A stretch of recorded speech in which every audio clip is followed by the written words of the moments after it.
नमस्कार, मैं हूं आपके साथ गौरव राजेंद्र। बुलेटिन की शुरुआत करते हैं। सीएम नायब सिंह सैनी करनाल पहुंचे, जहां पर उन्होंने कहा कि करनाल में 3 दिवसीय मेगा सब्जी एक्सपो यानी कि 2025 का आयोजन किया गया है। ऐसे मेलों में जो है किसानों को नई तकनीक सीखने का मौका मिलता है, उनकी आय बढ़ती है और हमने हरियाणा में 3 नए उत्कृष्टता केंद्र खोलने का भी फैसला लिया है। हम इस संबंध में प्रयास कर रहे हैं और हमारे किसान भी इसमें लगातार शामिल हो रहे हैं।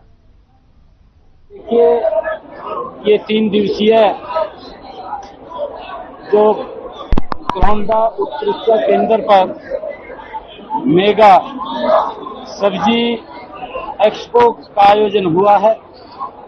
इस प्रकार के जो मेले लगते हैं उनका किसानों को नई नई तकनीक जानने का, उसके नजदीक जाने का, उसको सीखने का ये मौका मिलता है और इससे हमारे किसान लाभान्वित होते हैं, उनकी इनकम बढ़ती है, उनका जो लाभ है उसका फसल चक्कर के अंदर उसको लाभ मिलता है। और सरकार भी इस प्रकार से हमने अभी बागवानी के क्षेत्र के अंदर भी एक बड़ा बजट इसके अंदर बढ़ाया है ताकि हमारा किसान इस बागवानी हॉर्टिकल्चर के अंदर और ज्यादा जुड़े और वो धान और गेहूं के इस फसल से बागवानी की तरफ बढ़े, जिससे कि उसकी इनकम हो। हमने 3 हरियाणा में नए उत्कृष्टता केंद्र खोलने का भी निर्णय किया है, चाहे अमरूद है और चाहे हमारा किन्नू है और लीची है। हमने इन हरियाणा के अंदर अलग अलग क्षेत्र के अंदर, चाहे अमरूद के लेकर के है, चाहे लीची को लेकर के, खजूर को लेकर के है, हमने अलग अलग क्षेत्रों के अंदर किसानों को इस उत्कृष्टता केंद्र खोल करके उनको जानकारी उसके साथ जोड़ने का काम, ताकि हमारा किसान उसकी तरफ बढ़े और उसकी इनकम बढ़े, उसको लेकर के हम प्रयास कर रहे हैं और हमारा किसान भी उसके अंदर लगातार जुड़ रहा है। मैं आज इस जो एक्सपो सब्जी ये 2025 आज समापन समारोह है, इसके अंदर जितने भी पिछले 3 दिनों में हमारे किसान आए हैं और उन्होंने जानकारियां ली है और उससे प्राकृतिक खेती की तरफ भी वो बढ़ते हैं, उसकी इनकम बढ़ती है। उसको लेकर के हमने चाहे गन्नौर के अंदर एक बड़ी मंडी जो 2600 करोड़ रुपए की लागत से बनकर के तैयार हो रही है, उसका मेरे किसानों को बड़ा लाभ मिलेगा। तो इस प्रकार के बाजार भी हम खड़े कर रहे हैं ताकि किसान को कोई दिक्कत समस्या ना आए और इस जो उत्कृष्टता जो ये सब्जी एक्सपो 2025 का ये आयोजन हुआ है, इसके लिए मैं सभी अधिकारियों को भी और आयोजकों को भी और जो लोग यहाँ पर आए हैं जिन्होंने बहुत कुछ देखा है, सीखा है, उन सबको भी बहुत बहुत बधाई और शुभकामनाएं देता हूँ। क्योंकि यहाँ पर जो तकनीक है और तकनीक इजराइल के माध्यम से लेकर के हमारे किसान उसका लाभ उठाते हैं। मैंने देखा भी है, चाहे वो टमाटर की पेड़ की बात हो, इस तकनीक के माध्यम से टमाटर की पैदावार ज्यादा होती है, बैंगन की होती है, शिमला मिर्च की होती है, आलू की होती है। लगातार क्योंकि किसान को नई तकनीक से जुड़ करके उसको लाभकारी मूल्य मिले, ये सरकार का ध्येय है और उसको लेकर के इस प्रकार के कार्यक्रम आयोजित होते रहते हैं, किसानों को उसका लाभ मिलता है। हरियाणा में आपसे बिहार दिवस मनाया जा रहा है, बिहार दिवस आपसे मना रहे हैं, क्या कुछ लक्ष्य, क्या कुछ उद्देश्य है? नहीं, देखिए, बिहार के लोग हैं जिनकी एक बड़ी भूमिका इस देश के विकास के अंदर है और देश के यशस्वी प्रधानमंत्री आदरणीय नरेंद्र मोदी जी ने जो संकल्प लिया है, जो आदरणीय प्रधानमंत्री जी ने एक सोच है कि 2047 तक हमने ये विकसित राष्ट्र बनाना है, क्योंकि बिहार के लोग देश के विभिन्न स्थानों के ऊपर जाकर के उस विकसित राष्ट्र के अंदर अपनी भूमिका अदा कर रहे हैं। उनको मिलकर के उनको इस अवसर की बहुत बधाई देते हुए, उनसे आपस में विचार साझा करते हुए और आदरणीय प्रधानमंत्री जी के उस विजन को और सशक्त मजबूत करते हुए ये कार्यक्रमों का आयोजन किया जा रहा है। मैं उनको बिहार दिवस की बहुत बधाई देता हूँ। दिवस है भगत सिंह राजगुरु आज क्योंकि हमारे क्रांतिकारी वीर आजम शहीद भगत सिंह जी और राजगुरुदेव सुखदेव ऐसे 3 महान क्रांतिकारी वीरों जिनको उस क्रूर शासन जो अंग्रेजों का शासन था, जिन्होंने उनको फंदे पर लटकाया था, आज उनका बलिदान दिवस है मैं उनको नमन करता हूं, उनको प्रणाम करता हूं। उन महान क्रांतिकारी वीरों के कारण ही हम इस खुली हवा के अंदर सांस ले रहे हैं और उन्हीं के कारण ही आज जो उन्होंने कुर्बानियां दी हैं, उन कुर्बानियों के कारण ही ये भारत आगे बढ़ रहा है।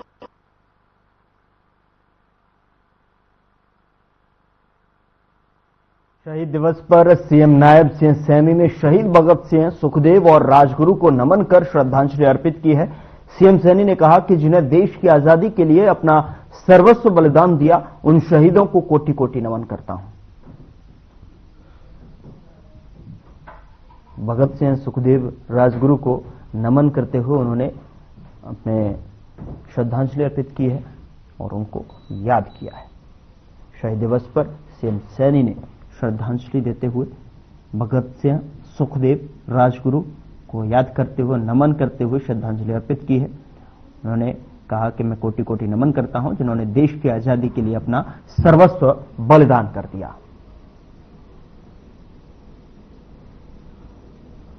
आज का दिन ये विशेष दिन भी है हमारे लिए, क्योंकि आज 23 मार्च है और 23 मार्च को हमारे जो आजादी के मतवाले शहीद भगत सिंह जी, राजगुरु और सुखदेव, आज उनका बलिदान दिवस है।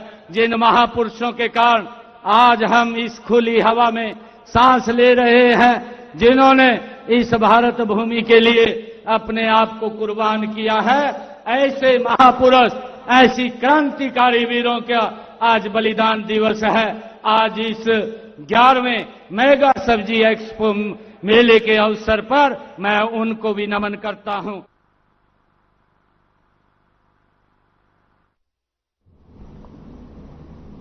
हरियाणा के यमुनानगर में शहीदी दिवस मनाया गया, जिसमें यमुनानगर के विधायक घनश्याम दास अरोड़ा, भाजपा जिला अध्यक्ष सेवानिवृत्त कर्नल बीके मेहता और समाज अधिकारी जो है संगठन के अध्यक्ष रोशन लाल शर्मा एवं स्वतंत्रता सेनानियों के परिवार जन जो है उपस्थित रहे। आपको बता दें कि इस अवसर पर शहीदों को नमन करके उन्हें श्रद्धांजलि अर्पित की गई है। विधायक घनश्याम दास अरोड़ा ने कहा कि आज की युवा पीढ़ी को शहीदों के बारे में ज्यादा ज्ञान नहीं है।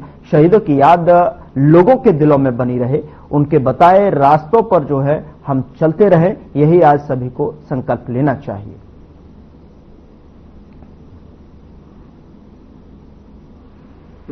समाज हितकारी संगठन द्वारा यमुनानगर के भगत सिंह पार्क में आज शहीद आजम भगत सिंह, राजगुरु सुखदेव जी का शहीदी दिवस मनाया गया। इस अवसर पर यमुनानगर के विधायक घनश्याम दास अरोड़ा, बीजेपी जिला अध्यक्ष राजेश छपरा, बीके मेहता सहित भारी संख्या में स्वतंत्रता सेनानियों के परिवार शामिल हुए। शहीदों को नमन किया गया, सांस्कृतिक कार्यक्रम पेश किए गए। वास्तव में समाज हितकारी संगठन 1982 से भगत सिंह, राजगुरु, सुखदेव जी का शहीदी दिवस मना रहा है, जिसमें अलग अलग समय पर राज्यपाल, मुख्यमंत्री, मंत्री, सांसद, विधायक भाग लेते आ रहे हैं। कोशिश ये हो रही है कि आज का जो युवा है उसको पता चले कि शहीदों ने हमारे लिए क्या किया, देश के लिए क्या किया, उनकी जो याद थी या उनकी जो सोच थी उसको आगे बढ़ाया जाए।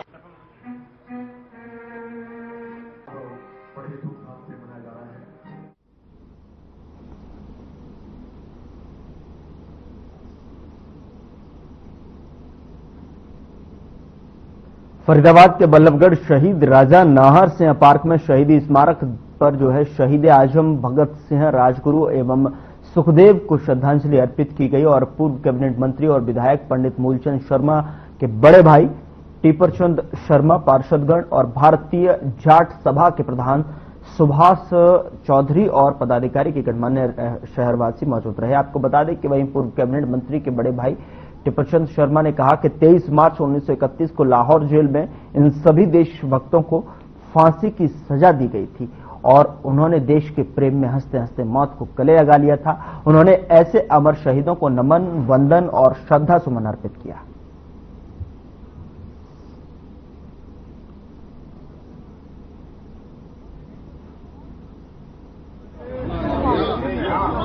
आज ऐसे देश के महान शहीद सपूतों का शहीदी दिवस है, जिन्होंने इस देश के लिए अपनी कुर्बानी की और देश की आन बान शान की जो रक्षा की, जो अपना बलिदान दिया, हम ऐसे शहीदों को नमन करते हैं। आज बल्लभगढ़ में राजा नाहर सिंह पार्क में सब लोग हम इकट्ठे होकर उनको नमन करते हैं, श्रद्धांजलि देते हैं।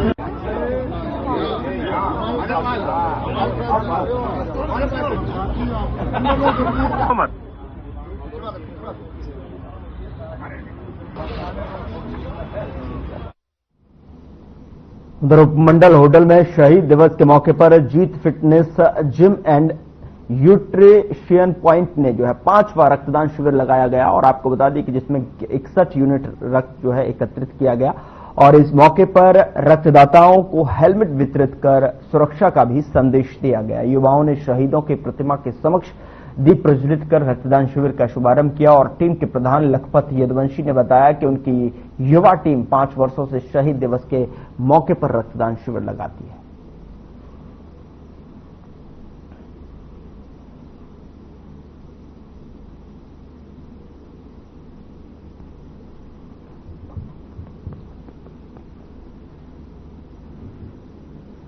रक्तदान सबको करना चाहिए। रक्तदान महादान होता है, ये हर प्रत्येक व्यक्ति को करना चाहिए। इससे किसी इंसान की जान बचती है और ये किसी के जीवन का सहयोग होता है, जिससे तो रक्तदान सबको करना चाहिए।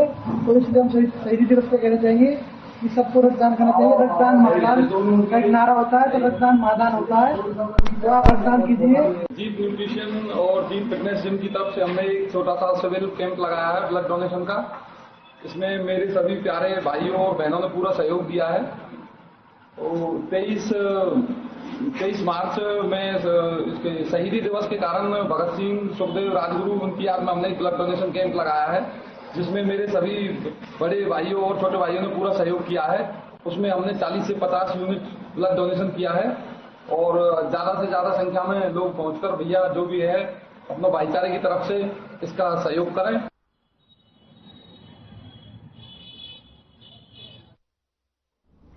पूरे प्रदेश भर में सरसों की फसल की खरीद 15 मार्च से शुरू हो चुकी है। अब बात करें अगर भिवानी के परिप्रेक्ष्य में जो है करें तो फिलहाल इक्का दुक्का किसान ही सरसों को लेकर आया है और वह एजेंटों को औने पौने जो है दामों में बेच रहे हैं। वहीं मंडी सचिव का कहना है कि फिलहाल सरसों की आवक कम है, आने वाले मंगलवार को सरसों से जो है आवक तेजी से पकड़ेगी तो खरीद भी जो है सरकारी खरीद शुरू होगा और किसानों के लिए मंडी में तमाम सुविधाएं उपलब्ध हैं।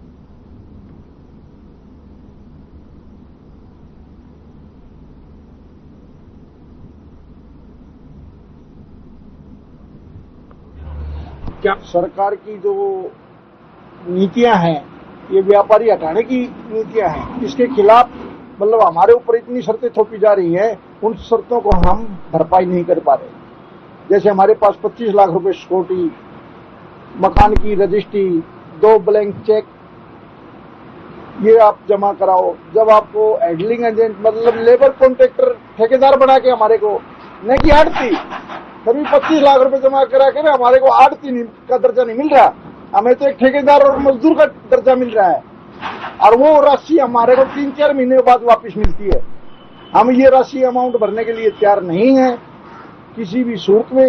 ये चौधरी बंसीलाल की सन 74 में मंडी अनाज मंडी काटी हुई है। ये सबसे पुरानी अनाज मंडी है भिवानी की। इस भिवानी अनाज मंडी का पूरे हरियाणा में, पूरे हिंदुस्तान में सिक्का बिकता है और हमारे व्यापारी भाइयों के साथ ऐसी ज्यादती हो रही है अनाज मंडी में जिसका हम भरपाई नहीं कर सकते किसी सूरत में।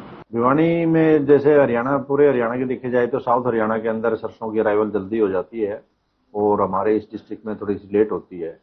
और अभी भी आप देखोगे तो कटाई चल रही है और मंडे से संभावना है कि सरसों की आवक चारों से शुरू हो जाएगी। रीजन क्या नहीं, अप्रैल का 1 अप्रैल से नहीं, अभी मंडे से हो जाएगी, परसों से शुरू हो जाएगी क्योंकि कटाई चल रही है अभी और सरसों अभी शुरू हुई आनी। अब तक और कुछ अराइवल है लेकिन गिल्ली है, सरसों बिक नहीं पाई अभी। तो आने वाली किसान मंडी में हमें अंदाजा है कि सोमवार मंगलवार तक किसान आने शुरू हो जाएंगे मंडी में रेगुलर। इसलिए में किसानों के लिए सभी प्रकार की व्यवस्थाएं हैं जी, पानी की है और कैंटीन है हमारी, खाने के लिए 10 रुपए में जो है ना और पौष्टिक भोजन मिलता है। हरियाणा की रेवाड़ी मंडी में किसान लगातार सरसों की फसल बेचने के लिए पहुंच रहे हैं, जहां पर सरकार ने इसका समर्थन मूल्य 5,950 रुपए प्रति क्विंटल के हिसाब से रखा है। तो वहीं दूसरी ओर मार्केट कमेटी की ओर से भी मंडी में आने वाले किसानों के लिए खाने पीने, बैठने और रात्रि विश्राम के लिए पर्याप्त व्यवस्था की गई है, जिसे देखकर जो है जिले का किसान प्रशंसित नजर आ रहा है। बारिश के फसल को बचाने के लिए भी पर्याप्त टीन शेड की व्यवस्था की गई है ताकि किसानों की फसल खराब ना हो। इस संदर्भ में मार्केट कमेटी के सचिव नरेंद्र कुमार की माने तो इस बार जो है सरसों की फसल 5,950 रुपए प्रति क्विंटल के समर्थन मूल्य पर हैफेड खरीद रही है। मेरी फसल मेरा ब्यौरा पर रजिस्टर्ड किसान एक दिन में 25 क्विंटल सरसों बेच सकेगा और अभी तक 4,500 क्विंटल सरसों की खरीद सिर्फ रेवाड़ी मंडी में की जा चुकी है।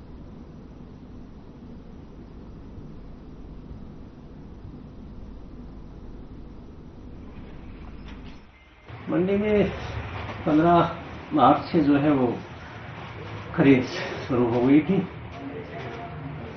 शुरू में तो 2-3 दिन कोई किसान अपनी फसल लेके नहीं आया, उसके बाद जो है लगातार किसान भाई अपने सरसों की फसल लेके आ रहे हैं और जिसमें सरकारी समर्थन मूल्य जो है वो 5,950 रुपये है और किसान भाई एक दिन में 25 क्विंटल ही अपनी फसल बेच सकता है और किसान भाइयों के लिए हमने यहाँ सारी व्यवस्था कर रखी है कि आने वाले किसान को किसी प्रकार की अपनी फसल बेचने में असुविधा न हो।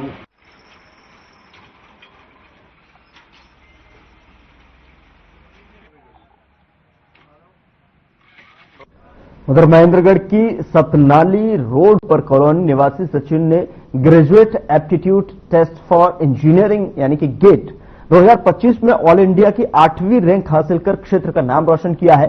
सचिन वर्तमान में दिल्ली विश्वविद्यालय से पीएचडी कर रहे हैं। उन्होंने अपनी इस सफलता का श्रेय अपनी मां उर्मिला देवी को दिया है, जिन्होंने कठिन परिस्थितियों में भी उनका हौसला बनाए रखा।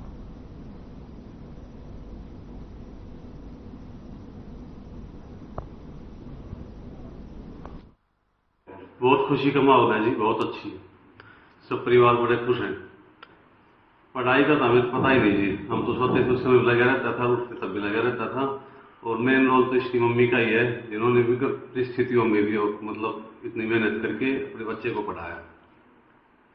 भाई साहब थी उसके पापा जी तो गुजर गए 10 साल पहले, 11 साल पहले जी। मम्मी है, बहन की शादी कर दी। Actually I am the student, PhD pursue कर रहा हूँ मैं वहाँ से। तो मैंने यूजीसी नेट जेआरएफ की तैयारी की थी, जेआरएफ मेरा क्लियर है, तो कुछ मदद मुझे वहाँ से मिल गई थी क्योंकि जेआरएफ की मैंने प्रिपरेशन कर रखी थी। उसके बाद मैथमेटिक्स और जो रीजनिंग थी वो मैंने कम्पिटिटिव एग्जाम्स के लिए पहले पढ़ रखी थी, तो उसके लिए मुझे थोड़ा प्लस पॉइंट मिल गया था। उसके बाद मैंने डिसेंट प्रिपरेशन की थी। टोटल तो मम्मी को ही मानता हूँ, उन्होंने बहुत मेहनत की है और हमेशा मेरे को इंस्पायर किया है। कभी डिपेंडेंट नहीं रखा, हमेशा इंडिपेंडेंस दी है कि हमेशा अपने फैसले ले खुद और हमेशा मेरे फैसलों को मतलब माना है और हमेशा।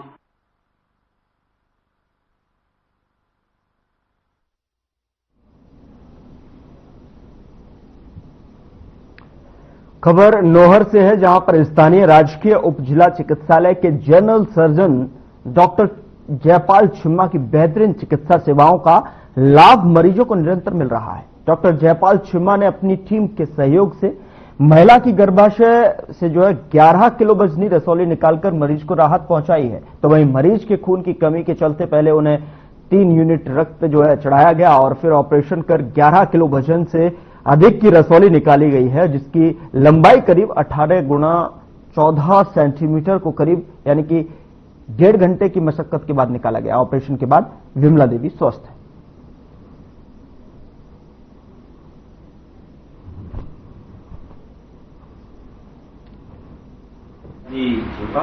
उनके पास मेरी रिश्तेदार थी, तो उनका भी जो बच्चेदानी वाला ऑपरेशन हुआ है, उनके 11 किलो के लगभग वजन की एक रसौली निकली है और बहुत बढ़िया तरीके से सक्सेस हुआ है और बहुत बढ़िया डॉक्टर साहब ने भी हेल्प की है। सारे स्टाफ ने बढ़िया तरीके से नागरिक अस्पताल में ये ऑपरेट हुआ है और बहुत बढ़िया कोऑपरेट किया है सारे स्टाफ ने। डॉक्टर साहब का बहुत बहुत धन्यवाद। ये विमला नाम से मरीज है, ये बरवाली का रहने वाला था। ये मरीज काफी लंबे समय से इधर उधर घूम रहा था, बादरा भी जाके आया था, ये नौकर में भी 1-2 जगह दिखाया था इन्होंने प्राइवेट हॉस्पिटल में और चूरू भी गए ये अपने रिश्तेदारी के थ्रू और फिर घूमते घामते मेरे पास पहुंचे थे और किसी ने बताया कि यहाँ नौर में सरकारी हॉस्पिटल में फ्री में ऑपरेशन हो जाएगा आपका। इस आधार पे मेरे पास आए थे, मैंने फिर इनकी जांच करवा के देखा तो खून की कमी थी मैंने खून की व्यवस्था करवा के 3 यूनिट की खून चढ़ाया था पहले, और मरीज आज सुबह खून की पूर्ति होने की वजह से फिट था। बाकी सारी जांचें चेक करवाने के बाद मैंने शीशे वालों से फिर आज हमने इसका एक बड़ा ऑपरेशन किया था। लगभग 1.5 घंटे का टाइम लगा था मुझे।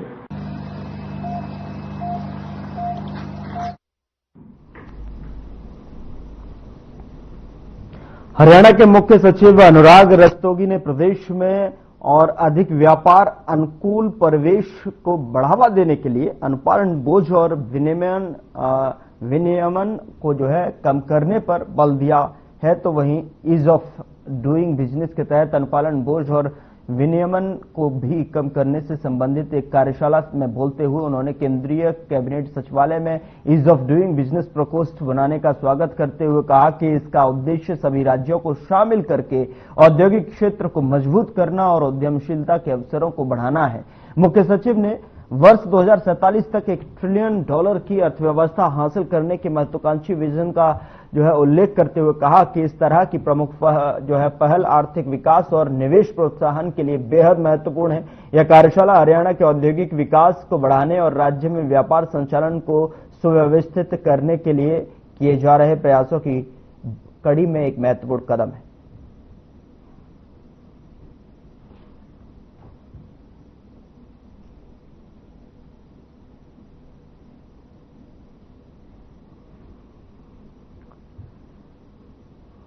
उधर केशव पार्क में आयोजित महायज्ञ में बड़ी घटना हो गई। यज्ञ में आए ब्राह्मणों पर जो है बाउंसरों द्वारा फायरिंग की गई है। आपको बता दें कि जिसमें एक ब्राह्मण गंभीर रूप से घायल हो गया है। घटना के पीछे बासी जो है भोजन को लेकर हुआ विवाद बताया जा रहा है। मिली जानकारी के अनुसार यज्ञ में शामिल ब्राह्मणों को बासी भोजन परोसा गया, जिसका उन्होंने विरोध किया है। लगातार हो रहे विरोध के चलते सुबह आयोजकों के सुरक्षा गार्डों और ब्राह्मणों के बीच में बहस हुई और गार्डों ने गुस्से में फायरिंग कर दी। इस हमले में लखनऊ से आया आशीष तिवारी नामक ब्राह्मण को गोली लग गई। घायल को तुरंत जो है LNJP अस्पताल ले जाया गया। बता दें कि केशव पार्क में 18 मार्च से 1008 कुंडीय शिव शक्ति महायज्ञ आरंभ हुआ था। इसमें देश भर से 1500 से ज्यादा ब्राह्मणों को बुलाया गया था।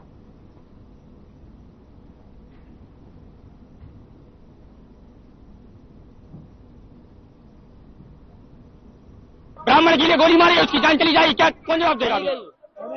जान चली गई उसकी। 6 फायर किया उसने। कौन था? कहाँ था? पता नहीं। गुरुजी ने गुरुजी के पास रहता है, सफेद कपड़ा पहने थे, मोटा मोटा आदमी था, उसने गोली मारी है। मुंह ढका हुआ था नहीं, दिख रहा था। तो CCTV कैमरे की रिकॉर्डिंग में होगी शायद। अंदर कैमरे लगे होंगे। तो वहाँ पे कैमरे लगे नहीं है। वहाँ पे कैमरा लगा नहीं था। उसने खुलने में फायरिंग करी और उसके बाद ये लोग डंडे लेके भी हम लोगों को गाली नहीं रखा। ऐसा होता है कहीं पे? 3 दिन तक खड़ा भोजन खिला रहे हैं। कहाँ से आए हो? हम लोग दमोह MP से आए हैं, कुछ वृंदावन से आए, कुछ बनारस से आए, कुछ उज्जैन से आए हैं। ये लोग पहले गुंडागर्दी कर रहे थे। रोज यहाँ पे किसी ना किसी को जैसे पकड़ लें कि ये घूम रहा है, चल वहाँ मतलब झापड़ मार दे रहे हैं, लाठी मार दे रहे हैं, खून हो रहा है, कुछ भी हो रहा है। ठीक है, अभी तक सब कोई शांत था, कोई भी किसी को मार रहा है। आज थोड़ा हाथापाई हुई, जब बढ़ गई हाथापाई तो आज गोली भी चला दी गई। जब गोली चला दी गई उसके बाद भी 3 फायर तो हमारे सामने हुए, मेरे सामने, ठीक है, उसके बाद भी डंडे लेके दौड़ रहे थे हम लोगों के ऊपर कि साले देखते हैं कौन आ रहा है, इस तरह। और अभी भी नपुंसकता आप देख लीजिए लोगों की, अभी भी वहां पे स्टेज में चढ़ के और सबको समझा रहे हैं। और ब्राह्मण ऐसा है कि बैठा सुन रहा है, ताली बजा रहा है। ये हरिओम बाबा ने, जो प्रयागराज के रहने वाले हैं, उन्होंने 1000 कुंडी यज्ञ रखा, 1008 ब्राह्मणों को बुलाया। पहले ब्राह्मणों को बुलाया, उसके बाद पहले वृंदावन के 70 ब्राह्मण थे, उनको पीटा, वो भाग गए। आज सभी ब्राह्मण यज्ञ करके उठे, नाश्ता करने के लिए गए, नाश्ते से बदबू आ रही थी। सभी ब्राह्मणों ने विरोध किया, उनके गार्ड थे, उन्होंने गाली दी। ब्राह्मणों को अच्छा नहीं लगा तो कहे यज्ञशाला में जा रहे बाबा से बात करने, गाली गलौज करने लगे, लाठी चलाई, ईंटें चलाए, ऊपर से गोली चलाई, गोली मेरे कमर में लग गई।